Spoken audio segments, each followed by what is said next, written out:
S block elements. S block elements में दो group आते हैं हमारे, फर्स्ट ए और फर्स्ट सेकंड ए। तो फर्स्ट ग्रुप में हमारे पास हैं lithium, sodium, potassium, rubidium, caesium, francium. Hydrogen को भी इसी ग्रुप में लिया है, बट ये एल्कली मेटल्स का मेंबर नहीं है। एल्कली मेटल्स का ये मेंबर नहीं है, ऑल्दो इसकी पोजीशन जो है ये एल्कली मेटल्स के ऊपर रखा गया है। और दूसरे ग्रुप में आते हैं हमारे s block element, beryllium, magnesium, calcium, strontium, barium, radium. इनको एस ब्लॉक एलिमेंट क्यों बोला है? क्योंकि last electron s subshell में जाता है। फर्स्ट ग्रुप को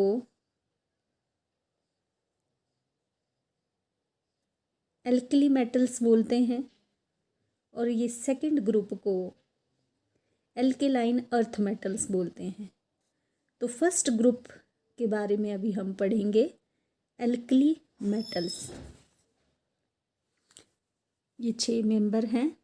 lithium atomic number 3, sodium 11, potassium 19, rubidium 37, caesium 55 and francium it is radio active in nature, atomic number 87। तो कॉन्फिगरेशन में ये हमने नोबल गैसेस लिखी हैं। कॉन्फिगरेशन में आउटर मोस्ट वैलेंसी सेल में एस में सभी में एक एक इलेक्ट्रॉन आता है, इसलिए ये एक फैमिली के मेंबर हैं। जनरल इलेक्ट्रॉनिक कॉन्फिगरेशन हम लेते हैं NS1 when n is principal quantum number. तो जैसे ये 2s, 3s, 4s, 5s, 6 इस तरह से ये फीलिंग होती है। कंप्लीट इलेक्ट्रॉनिक कॉन्फिगरेशन लिखें तो इस तरह से लिखेंगे 1s2 2s1, सोडियम की 1s2 2s2 2p6 3s1। इसी तरह से हम पोटेशियम, रुबिडियम, सीजियम और फ्रेंशियम की जनरल इलेक्ट्रॉनिक कॉन्फिगरेशन लिखेंगे। एल्कली मेटल्स को नाम एल्कली क्यों पड़ा या कैसे नाम दिया गया? तो word alkali derived from Arabic word alkali, meaning ashes of plants from which certain compounds of elements like sodium and potassium were initially isolated।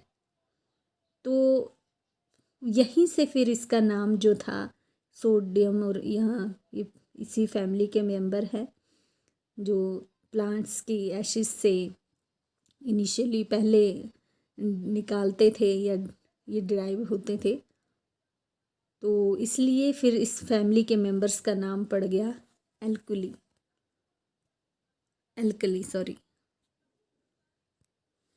ये सारे एलिमेंट्स पानी में रेडिली डिज़ोल्व हो जाते हैं, readily dissolve in water to form soluble hydroxides which are strongly alkaline in nature. बात करेंगे हम फिजिकल प्रॉपर्टीज़ की। तो सबसे पहला है atomic and ionic radii. Atomic radius क्या होता है? Distance from centre of nucleus to outermost valency shell. और आयनिक रेडियाई जब इलेक्ट्रॉन निकाल देगा आइसोलेटेड एटम, तो फिर निकालने पर उस पर चार्ज आ जाएगा पॉजिटिव और कैटाइन बनेगा। तो हम साइज़ ऑफ एटम की यहाँ बात कर रहे हैं, साइज़ ऑफ कैटाइन की बात करेंगे। तो एटॉमिक साइज़ ऑफ लिथियम, इसका अगर पिकोमीटर्स में लें तो ये 152, इस तरह से sodium 186, potassium 227, rubidium 248, caesium 265 picometre ये होता है।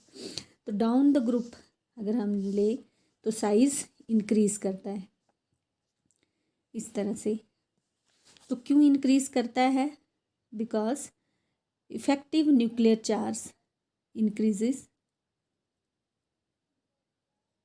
or as we move down the group atomic size or principal quantum number increases, so atomic size increases down the group। और एल्कली मेटल्स का मैक्सिमम एटॉमिक रेडियस या atomic size होता है इन respected period. अगर हम पीरियड में move करें, जैसे लिथियम, बेरिलियम, बोरोन, इस तरह से मूव करते हैं तो साइज़ ऑफ एटम डिक्रीज़ करता है। क्यों डिक्रीज़ करता है? क्योंकि शेल वही रहती है और इलेक्ट्रॉन एंटर होता जाएगा शेल में। सो इफ़ेक्टिव चार्ज इंक्रीज़ करेगा एंड साइज़ डिक्रीज़ करेगा। Alkali metals have tendency to form monovalent cation. Mono मतलब सिंगल, एक इलेक्ट्रॉन ये देगा। मोनो मतलब एक। तो tendency to form monovalent cation by losing one electron from outermost valency shell. अब जैसे लिथियम में आउटरमोस्ट सेल में एक इलेक्ट्रॉन होता है, ये एक एक इलेक्ट्रॉन अपना दे सकते हैं।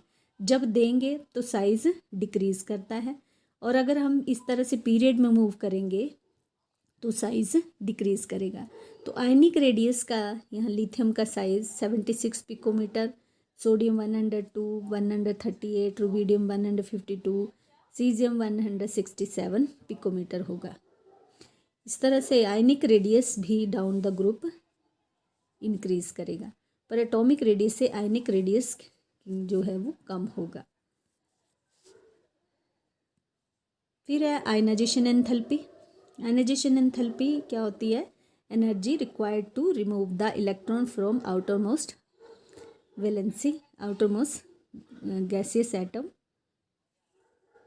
और energy required to remove the electron from outermost valence shell. तो फर्स्ट आयनाइजेशन एनर्जी मीन्स पहला इलेक्ट्रॉन निकालने के लिए जो एनर्जी लगेगी। तो फर्स्ट इलेक्ट्रॉन निकालने के लिए आयनाइजेशन एंथैल्पी जो है ये लिथियम के लिए ये ionisation energy, first ionization energy है 520 किलो जूल पर मोल। सोडियम 496, पोटेशियम 419, रुबिडियम 403 और ये 376। तो यहाँ हम देख रहे हैं कि फर्स्ट से लिथियम से पहला इलेक्ट्रॉन निकालने के लिए एनर्जी ज़्यादा लगेगी और फिर ये एनर्जी डिक्रीज़ करती जाएगी। तो डिक्रीज़ क्यों करेगी? क्योंकि जैसे हम ग्रुप में मूव करते हैं तो साइज़ ऑफ एटम इंक्रीज़ करता है, साइज़ बढ़ता जाता है। साइज़ बढ़ेगा, इस तरह से इंक्रीज़ करता जाएगा एटम का, तो न्यूक्लियस से आउटर मोस्ट शेल की जो दूरी है वो इंक्रीज़ करेगी। तो ये बाहर जितनी दूरी बढ़ती जाएगी, बाहर से इलेक्ट्रॉन को निकालना उतना ही आसान होगा। तो न्यूक्लियस से डिस्टेंस जैसे जैसे बढ़ेगा, जितना दूर होगा ये, तो वैलेंस सेल से इलेक्ट्रॉन को निकालने के लिए एनर्जी कम लगेगी। अगर यहाँ है तो एनर्जी उससे ज़्यादा लगेगी, और यहाँ न्यूक्लियस के पास है तो और भी ज़्यादा लगेगी। अब बात करें सेकेंड आयनाइजेशन, मतलब दूसरा इलेक्ट्रॉन निकालने के लिए एनर्जी बहुत ज़्यादा लगेगी। तो इलेक्ट्रॉनिक कॉन्फ़िगरेशन के हिसाब से देखें तो बाहर वाली शेल से इलेक्ट्रॉन निकालने पर अंदर जो है वो कंप्लीट भरी हुई शेल रह जाती है। जैसे यहाँ से निकालेंगे तो ये भरी हुई कंप्लीट शेल रह जाएगी, तो ये स्टेबल कॉन्फ़िगरेशन हो जाएगी। तो स्टेबल से इलेक्ट्रॉन को निकालने के लिए एनर्जी बहुत ज़्यादा लगेगी, इसलिए सेकंड इलेक्ट्रॉन निकालने के लिए या second ionisation enthalpy is higher. तो इस तरह से ये first ionisation enthalpy lithium, sodium, potassium, rubidium, caesium, और ये दूसरा इलेक्ट्रॉन निकालने के लिए एनर्जी, तो सेकंड के लिए ये फर्स्ट से ज़्यादा ही होगी। तो इसको हम सक्सेसिव आयनाइजेशन एंथैल्पी भी बोलते हैं कि successive ionisation enthalpy is always higher.